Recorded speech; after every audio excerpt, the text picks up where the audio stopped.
أعوذ بالله من الشيطان الرجيم. بسم الله الرحمن الرحيم.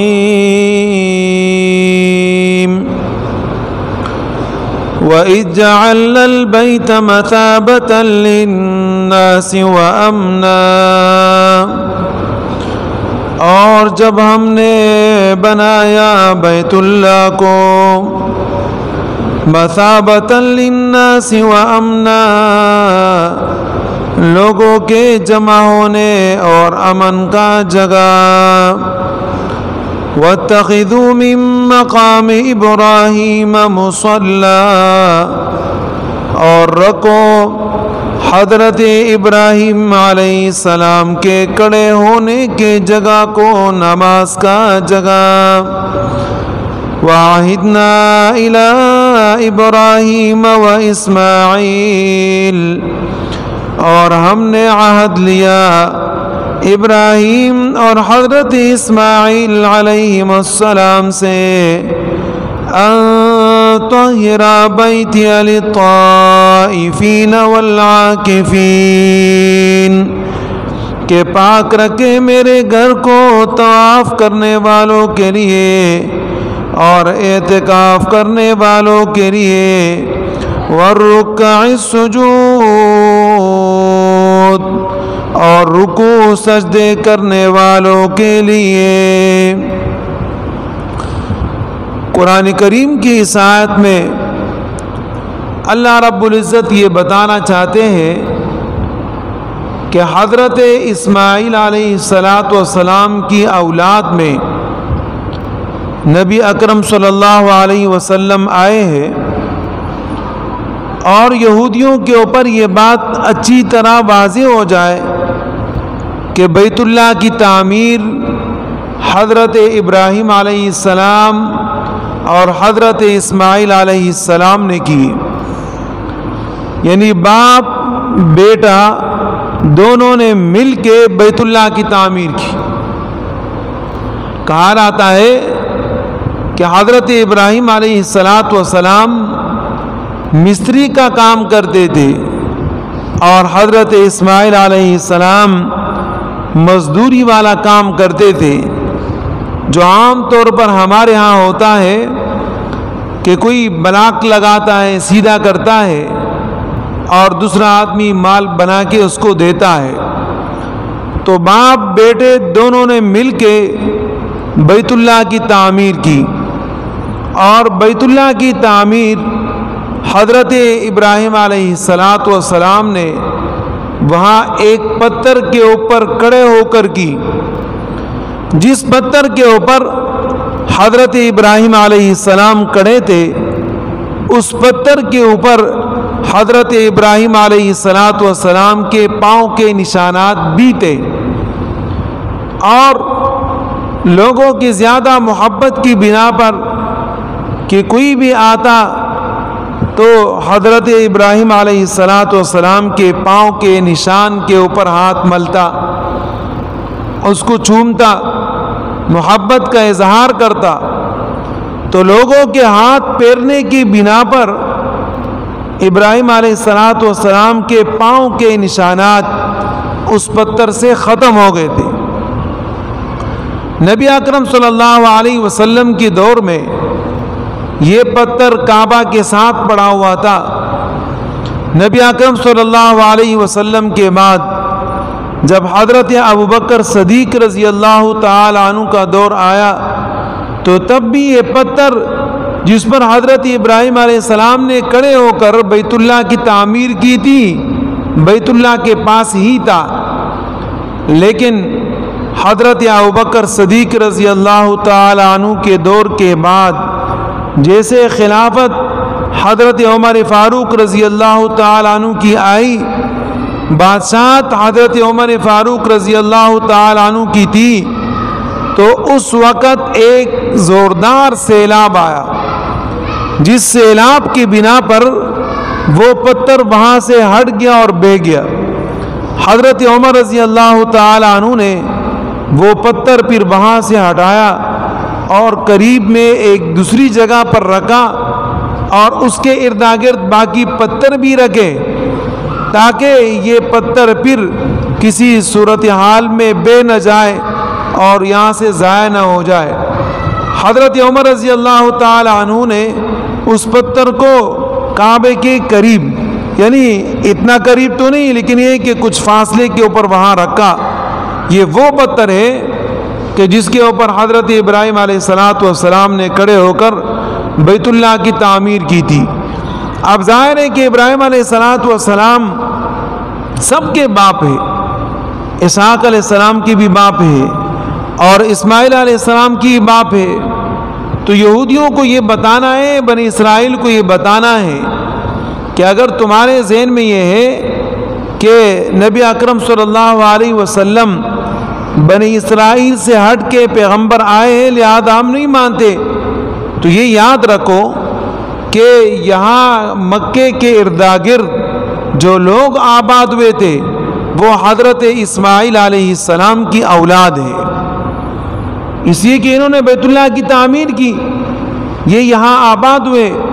اور بعد میں جتنے بھی لوگ یہاں پیدا ہوئے وہ سارے کے سارے حضرت اسماعیل علیہ السلام کی اولاد ہیں۔ نبی اکرم صلی اللہ علیہ وسلم جو آخری نبی آئے ہیں یہ بھی حضرت اسماعیل علیہ السلام کی اولاد میں ہے،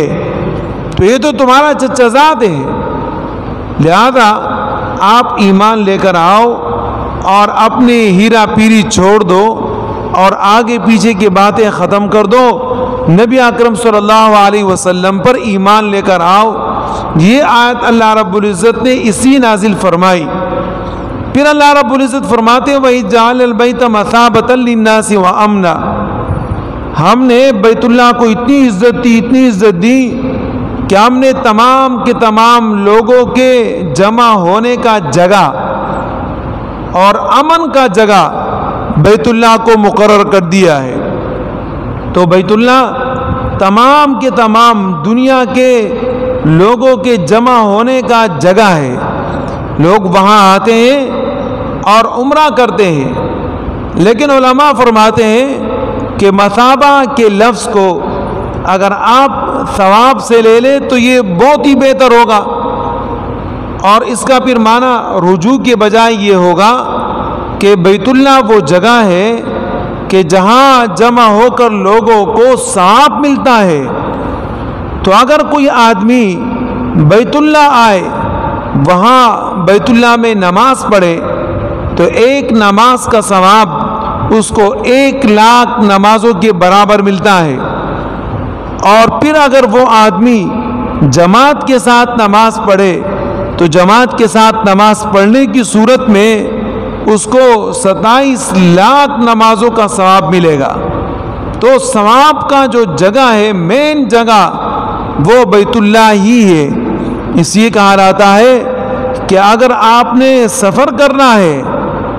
تو آپ بیت اللہ کے لیے سفر کر سکتے ہیں، اگر آپ نے سفر کرنا ہے تو آپ مدینہ منورہ نبی اکرم صلی اللہ علیہ وسلم کے روضے کی طرف سفر کر سکتے ہیں، اور اگر آپ سفر کر سکتے ہیں تو بیت المقدس کی طرف کر سکتے ہیں، اس سے ہٹ کے آپ کو سفر کرنے کی ضرورت نہیں ہے۔ ہاں ویسے اگر آپ اپنی مرضی کے مطابق سیر تفریح کے لیے دنیا میں اللہ رب العزت کے نشانیوں کو دیکھنا چاہتے ہیں تو بالکل آپ سفر کریں، لیکن اگر خاص عبادت کے لیے آپ نے سفر کرنی ہے تو پھر یہ کہ بیت اللہ، مدینہ منورہ اور بیت المقدس کے لیے سفر کیا جاتا ہے۔ تو حضرت ابراہیم علیہ السلام کی اس جگہ کو اللہ رب العزت کا ارشاد ہے کہ نماز کا جگہ بنا لو۔ یہاں ابراہیم علیہ السلام کرے تھے تو آپ لوگ کیا کریں، آپ لوگ آ کے جیسے طواف سے فارغ ہو جائیں تو یہاں پر 2 رکعت نماز پڑھے، اور یہ حضرت ابراہیم علیہ السلام کی فضیلت ہے۔ پھر اللہ رب العزت فرماتے ہیں کہ ہم نے حضرت ابراہیم اور حضرت اسماعیل علیہ السلام سے یہ عہد لیا تھا کہ بیت اللہ کو صاف کرنا، پاک کرنا، اس کی خدمت کرنا، کس کے لیے، طواف والوں کے لیے، اعتکاف والوں کے لیے، رکوع کرنے والوں کے لیے، سجدہ کرنے والوں کے لیے۔ اب اس میں ہمارے لیے تنبیہ یہ ہے کہ جو اللہ کا گھر ہوتا ہے اس کو پاک صاف کرنا چاہیے. اللہ کے گھر کو گندگی سے محفوظ رکھنا ہم سب مسلمانوں کی ذمہ داری ہے، اور ہم مسجدوں کو صاف کرنے کا اہتمام کریں گے، چاہے ہم خود کریں یا اسی طریقے سے اپنا مال دیں، خرچ کریں، لیکن مسجد کی صفائی کریں، اس لیے کہ یہ اللہ کا گھر ہے اور یہاں جو لوگ آ کے نماز پڑھتے ہیں تو اس کا ثواب ہمیں ملے گا. اللہ رب العزت فرماتے ہیں کہ دیکھیں طواف اور اعتکاف والوں کے لیے اللہ کے گھر کو پاک اور صاف کرے. تو طواف اور اعتکاف کے درمیان جو حرف لے کر آئے وہ واو لے کر آئے،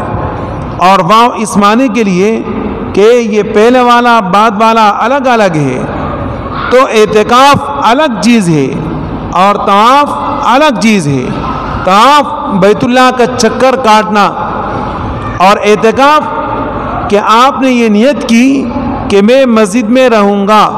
اعتکاف کی نیت سے، وہ چاہے آپ 1 دن رہے 10 دن رہے اور مہینہ آپ نے رہنا ہے، لیکن اگر آپ کا اعتکاف نظری اعتکاف ہے یا آپ کا اعتکاف واجب والا اعتکاف ہے یا آپ کا اعتکاف رمضان والا اعتکاف ہے، تو اس میں آپ کے لیے لازم یہ کہ آپ نے روزہ رکھنا ہے. اور یہ جو اعتکاف آپ کا شروع ہوگا یہ رات سے شروع ہوگا. ایسا نہیں ہوگا کہ آپ دن کو اعتکاف کے لیے بیٹھ گئے اور آپ نے یہ سمجھ لیا کہ میرا اعتکاف ہو گیا. اگر آپ نے 1 دن کا کہا ہے تو اس سے پہلے جو رات ہے اس رات سے آپ کو بیٹھنا پڑے گا، اور اس رات کو ملا کے دن والا پورا مکمل ٹائم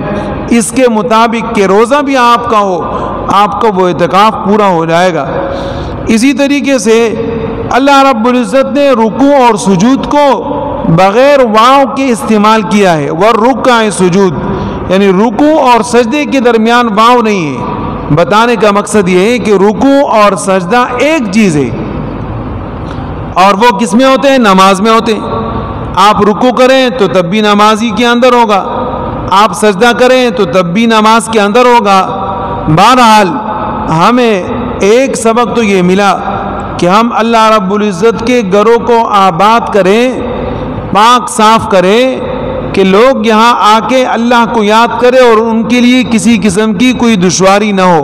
اللہ رب العزت ہمیں عمل کی توفیق عطا فرمائے.